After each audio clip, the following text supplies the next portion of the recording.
Hey guys, thanks for tuning in to another video on ForgottenWeapons.com. I'm Ian McCollum, and I'm here today at Guns.com taking a look at some of the cool stuff that they have in their warehouse. And today, we're checking out a Colt Viper. Now, Colt has 7 revolvers that it has named after snakes, and they have become sort of a popular niche collection for Colt enthusiasts. You know, you get one of each of the snake revolvers, and some of these are very well known, like the Colt Python. Some of them are pretty well unknown, except to snake collectors, the Colt Viper being one of those. Today's video is generously sponsored by Guns.com.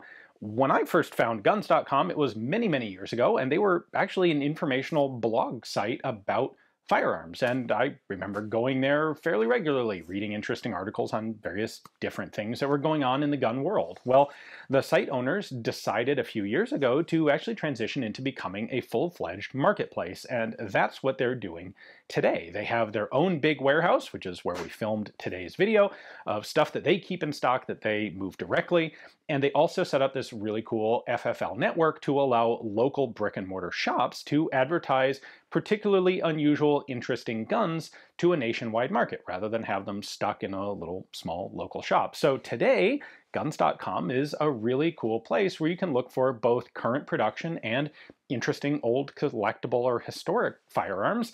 I think it makes a really good potential alternative to sites like Gunbroker. Frankly, if you're sick of gunbrokers always seeming to add on some additional extra fees, well, before you decide to go look for something there, maybe take a look at Guns.com. See if they have it, because they make the transaction process really quick and easy, whether you're buying or selling. This is the second rarest of the snake guns. The rarest is the BOA. We'll talk about that in a separate video.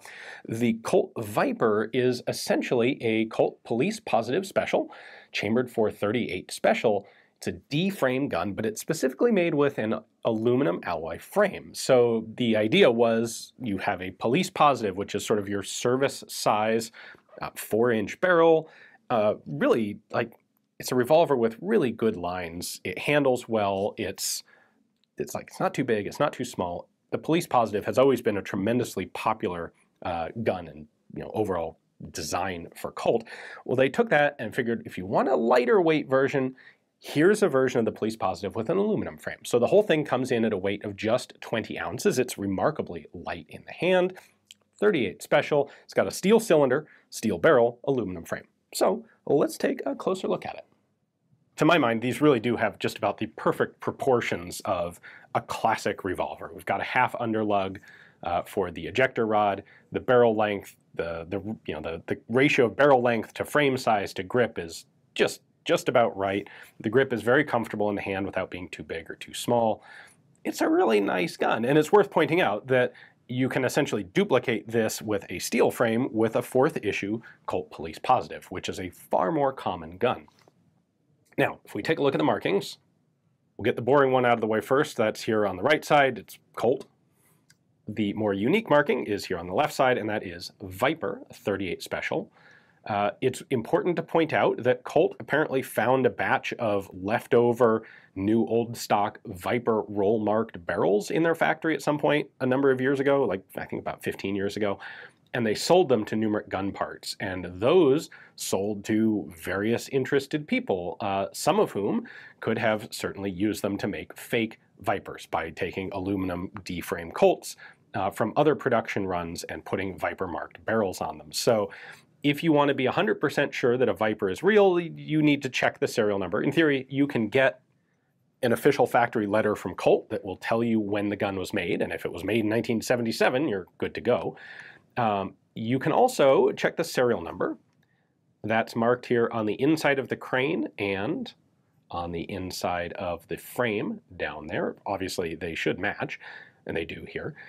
These are documented with suffixes that are R, M, and AC. So if you've got one of those suffixes, you're probably in pretty good shape, but you can actually use Colt's online serial number lookup tool, and that should tell you what year any given serial number was made, and to my mind, that's probably good enough to be 99% sure that a Viper is authentic.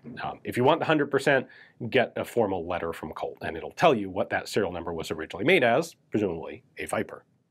Everything else on here is pretty standard Colt Police Positive. It's got the pull back cylinder release. Like I said, we've got the shroud for the ejector rod, 6 shots, 38 special only. The front sight is just a low, smooth ramp. The rear sight is a notch in the top strap of the frame. And of course, it is double action. Colt obviously thought that this would be a successful, popular gun, because otherwise, why would they have introduced it? Especially introduced it with a new name and sort of some new branding instead of just making it another version of the Police Positive. Well, unfortunately, they were wrong. They introduced it in 1977, and it would only actually show up in 2 Colt catalogs, the 77 catalog and the 78 catalog. And the guns were only actually manufactured in 1977. They did 1 production run, and once they sold out of those, there just wasn't enough demand to justify keeping the gun in production or even in the catalog. So all of the production was done in 77, and there are only 2 variations on the Colt Viper. They all have 4-inch barrels, they're all in 38 special, they all have the walnut grips.